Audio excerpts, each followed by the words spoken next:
Hi, I'm Sriniwas Mahapatro. I'm an assistant professor in the area of accounting and finance. My research primarily revolves around banking, debt contracting, auditing, government regulations, and what is the impact on banking and on the overall economy. Banks are very different from other firms. Usually, whenever there is a failure of a bank, it jeopardizes the whole economy. So zombie lending is basically, say, imagine I'm a bank and I'm lending to a borrower and the borrower is really financially distressed.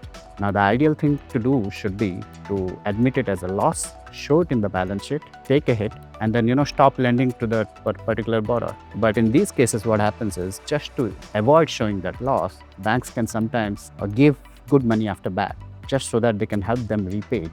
If that money would have been a proportion to, say, another deserving firm, it would have been way better for the economy.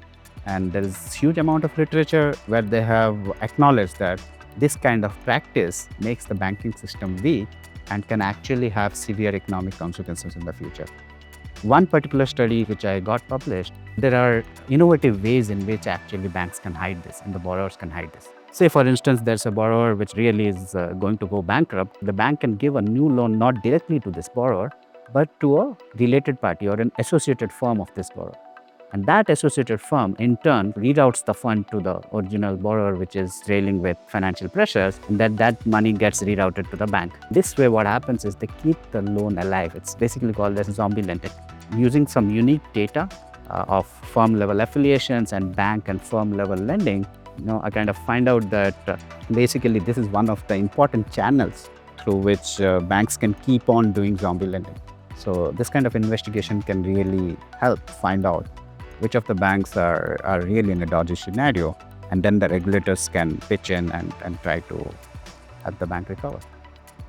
So it's mostly archival data, so there are financial statements that are readily available.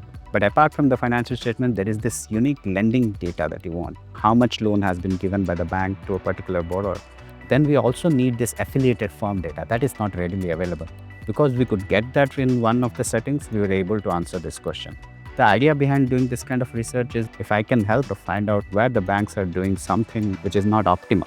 If I can inform that will be helpful to the regulators, the policymakers, or even to the external stakeholders.